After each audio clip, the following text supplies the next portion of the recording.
call me Teji. Today's headlines are: in next 72 hours, heavy rain might fall in Hyderabad. By threatening police, former Hyderabad mayor booked.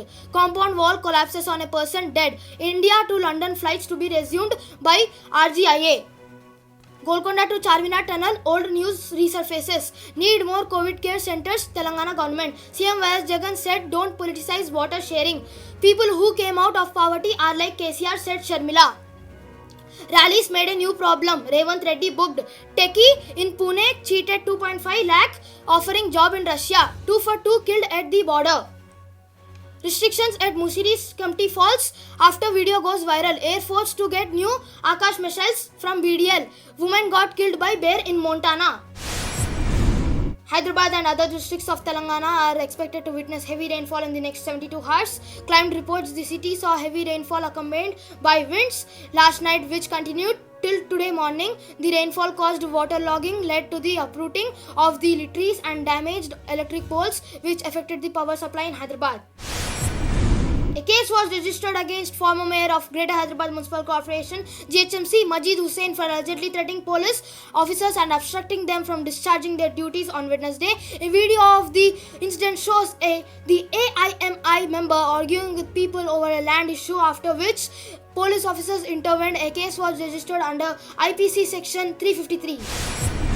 An engineering graduate, N. Ashish, 25, was found dead in Asanagar, reportedly after the compound wall of a building collapsed on him. His death came to light while GHMC teams were clearing the debris on Thursday. On the evening of Wednesday, July 7, 2021, Ashish went out for a walk but didn't return home. His family members tried reaching him on his phone but in vain. The next day, the family members complained at the Asanagar police station.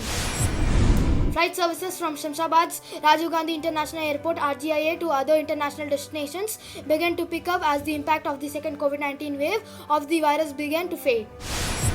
Photographs of a tunnel or an underground bunker in the Bella Vista Palace, now Administrative Staff College of India in the city, have rekindled discussion on an age-old, still unconfirmed but compelling stories of a network connecting tunnels from Charminar with the imposing Golconda Fort. The Bella Vista bunker is no story but a fact, with the city-based photographer and heritage enthusiast Muhammad Habib-ur-Rahman confirming it with his photos of the structure. Not just prevention, but early dedication and treatment too will play a key role in arresting the spread of COVID-19 in case there is a third wave, highlights a report prepared by Administrative Staff College of India ASCI along with the Federation of Indian Chambers of Commerce and Industry FICCI Telangana State Council, asserting that Andhra Pradesh is left with no option but to take up Rayalaseema lift scheme to utilize its share of water in Krishna Basin projects. Chief Minister YS Jagan Mohan Reddy urged leaders from Telangana and AP not to politicize sharing of water from rivers for selfish goals. YS Sharmila Reddy on Thursday made strong remarks against Telangana Chief Minister K. Chandrasekhar Rao, claiming that she received several complaints from people being denied government benefits during her tour in Telangana. Sharmila said many remained in poverty and the only people who came out of poverty are like KCR.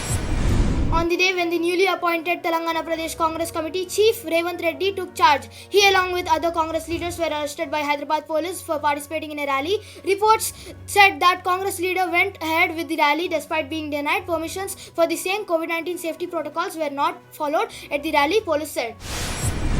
A 30-year-old web developer in Pune was allegedly cheated of 2.5 lakh by a man who promised him a job abroad. The victim said the accused had promised to help his wife and brother-in-law to get jobs in software company in Russia. The accused allegedly asked for money after they got confirmation letters from a Russian email address.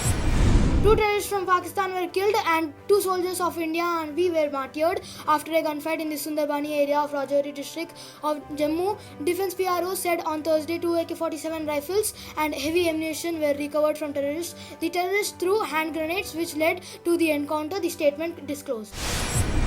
Only 50 tourists will be allowed to bath at the Musiri's Kempty Falls with the maximum permissible time of 30 minutes. Officials said this comes a day after a viral video showed hundreds of tourists bathing at the Kempty Falls without wearing masks or maintaining social distancing norms. An air horn will be used to signal the exit time, officials said. Hyderabad-based manufacturer of ammunition and missile system Bharat Dynamics Limited (BDL) on Thursday signed rupees 499 crore contract with the Ministry of Defence of supply Akash missiles to the Indian Air Force (IAF). A grizzly bear killed a 65-year-old woman after pulling her out from her tent in the middle of night in Montana, California. Leah Davis Locan was on a long-distance bicycling trip and had stopped in Orlando when she was killed early Tuesday. The bear and ran away after campers used the bear spray to force it out of the air. India reported 43,393 new COVID-19 cases and 44,459 recoveries in the last 24 hours, according to the Ministry of Health and Family Welfare. The number of COVID-19 deaths reported so far in the country reached 4,05,939 as 911 new deaths were reported. Active COVID-19 cases in the country stand at 4,58,727. In this tough time, please do follow SMS rule, which is sanitizing, mask, social distancing. I know that we'll win this war against COVID-19. This is me, Tejay, signing off.